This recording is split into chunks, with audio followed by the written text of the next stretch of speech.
Hello, I'm going to show you here the steps that I did to recreate the control panel overlay for a Taito Galaxian cocktail table.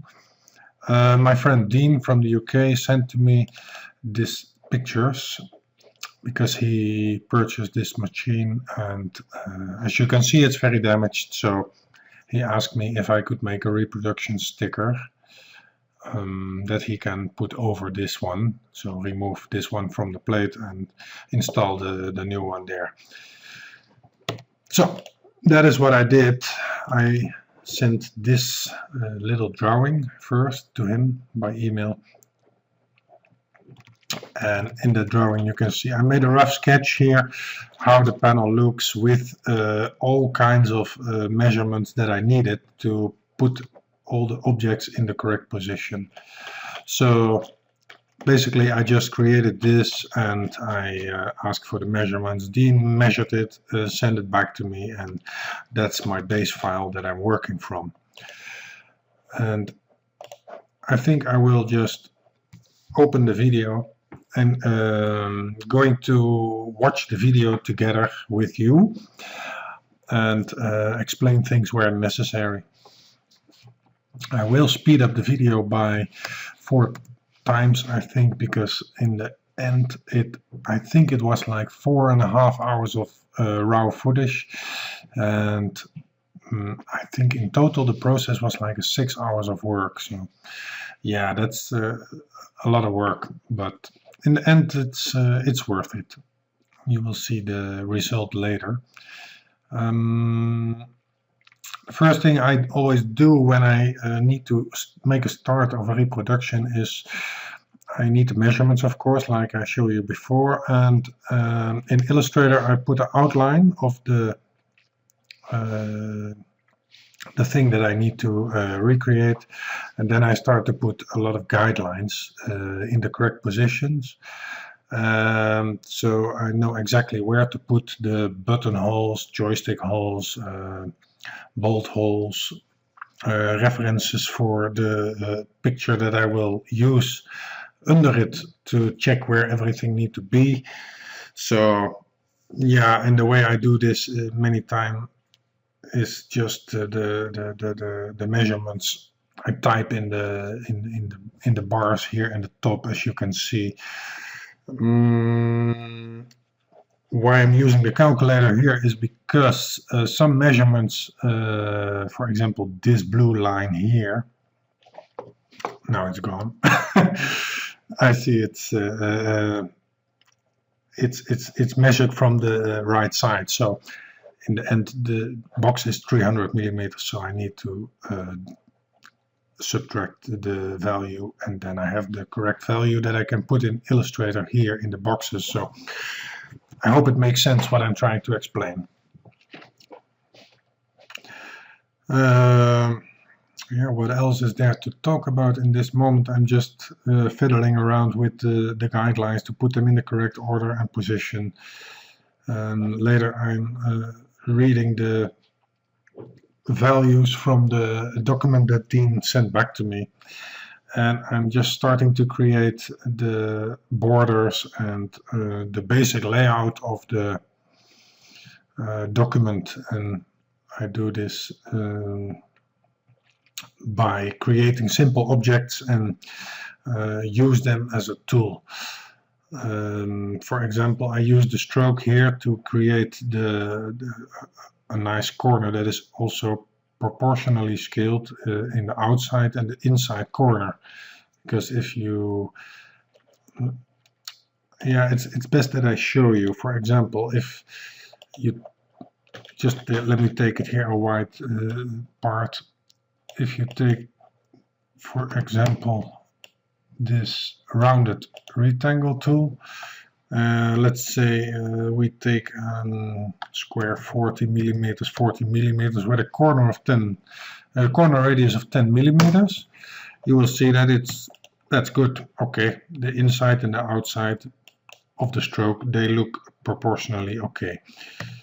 If now I would make the inside another color, and I would no, not really the inside, but no, this needs to be transparent, by the way.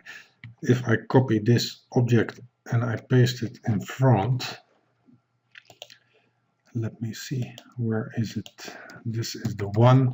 If I copy this and put it in front, and I will just simply proportionally scale it down, you will see that it's not going to be correct.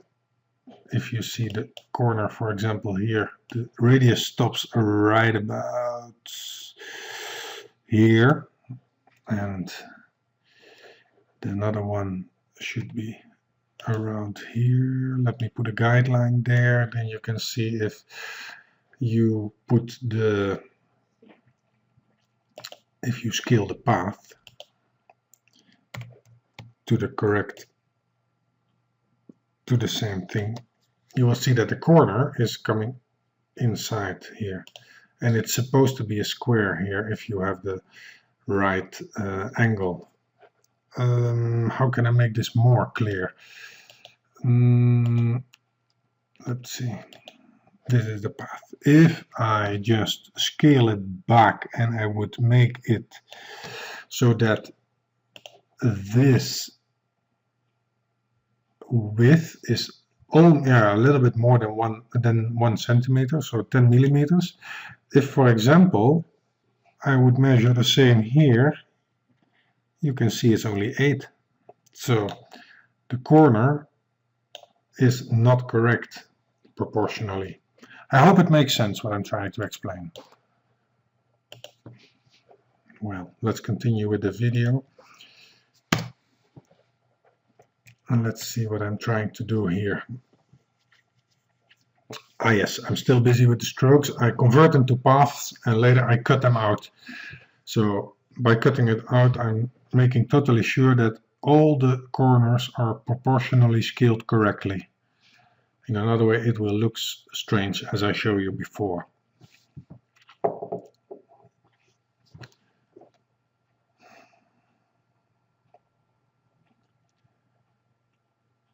Also, I like to put the things in layers, so to keep in order, I always use layers and things like that to keep everything in order.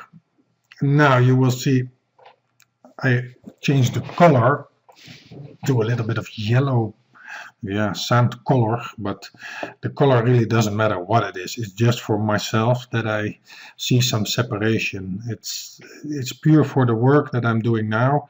The colors later I'm going to put the correct colors where they need to be. But for now I just want to use some color so I can see a little bit of diversion between the objects. Of course, you can use all the same color, but for me it's more visual to use a different color that I can see it's going exactly the same. If you use the same colors, you will get confused in the end.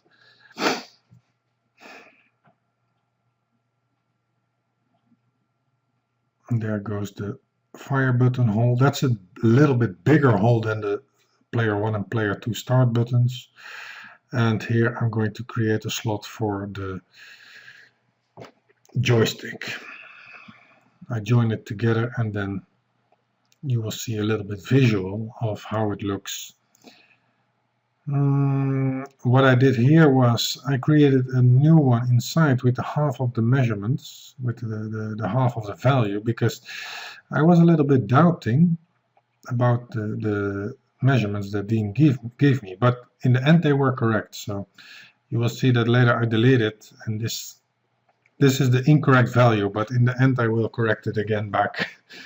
So yeah, that's basically what happened. Now I'm going to make a border around it of 10 millimeters. I'm just putting a square there, 10 by 10 millimeters, just as a guide. I put I just use it as a guide, a little block here. Just create a block of 10 millimeters and use it as a guide. This outside border that you see here is just how I'm going to cut the aluminium foil later.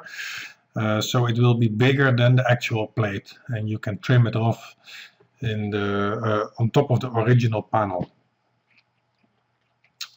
And I think for now that's going to be it. The next video I will going to continue to create the objects inside the panel, like the Galaxian word, the words for the player 1 and player 2 start button, the joystick, and the fire button, and also create stars. I think that's about it for now. I think, let me see. What am I doing?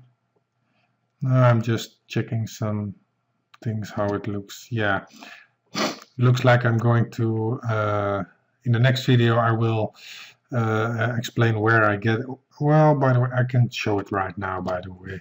If I put the speed a little bit lower, you can see here the word Galaxian, and this needs to be also in vector format, of course. Instead of just recreating it from here, I've did in the past a correction on a Galaxian marquee that somebody else made, so I know where that file is, so I can use that, of course, again. So what I do is I'm going to this website here, and I'm going to download the file that I did earlier. As you can see, this file I created or corrected earlier. So I just download this file, and in the next episode I will show you that we are going to extract the Galaxian logo from the vector file, and then we can fix it up, because I'm totally sure it's not correct. In fact, I know, because I did fix it up, of course, so we are just reviewing the videos. This video I can delete, because I know that this is finished now, and the next video I can show you the rest of the progress. Well, for now I hope you enjoyed it. Again, sorry for my English, I'm not a native English speaker, so, but anyway, that's it. See you later, bye bye.